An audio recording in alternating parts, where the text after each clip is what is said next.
నువ్వింత పెద్ద పని చేయటానికి ముందు కనీసం ఒకసారి నన్ను అడగాల్సింది కదా. ఇప్పుడేం చేస్తావు అసలు తెలియటం లేదు నాకు. ముందేమో అమ్మాయి విషయంలో చేసావు, ఇప్పటికే ఈ వేలునామా.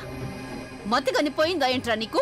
అరే, నీ భవిష్యత్తుని బాగు చేయడం కోసం నేను ఏవేవో చేస్తూ ఉంటే నువ్వు ప్రతి విషయంలోనూ గందరగోళం చేస్తూనే ఉంటావు. నువ్వు అనవసరంగా నన్ను తిడుతున్నావమ్మా. నువ్వు ఏదైతే చేసావో అది నేను చూస్తూనే ఉన్నాను.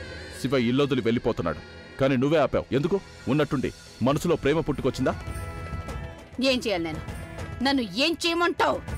ఒకవేళ నేను శివను ఆపలేదంటే అప్పుడు నీతో పాటు నేను కూడా ఇరుక్కుపోయేదాన్ని. గ్రామస్తులందరూ నాకు వ్యతిరేకం అయిపోయేవాళ్ళు. నేను సరైన నిర్ణయమే తీసుకున్నాను ప్రతాప్, కానీ నీకు అది ఎప్పటికీ అర్థం కాదు. ఎందుకంటే ఇష్టం వచ్చినట్టు ప్రవర్తించడం నీకు అలవాటైపోయింది కదా. నేనేం చేయాలో ఏం చేయకూడదో నువ్వు నాకు చెప్పాల్సిన అవసరం లేదు. నాకు సలహాలు ఇవ్వాల్సిన అవసరం కూడా లేదు నీకు. నువ్వు నాతో ఇలాగేనా మాట్లాడేది?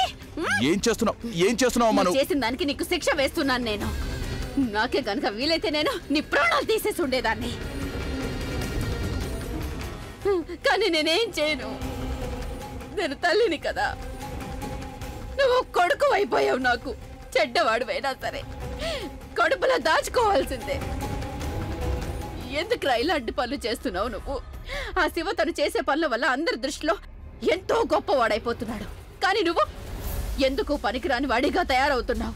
అరే, నీకు కనుక బుర్ర పనిచేయడం లేదంటే నువ్వు నన్ను అడిగి తెలుసుకోరా. అడుగు. నేను చెప్పేది విను ప్రతాప్.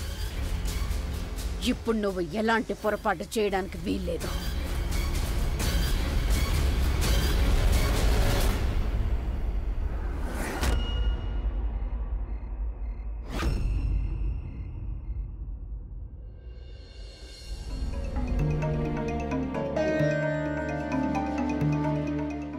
ఏమైపోయింది అది?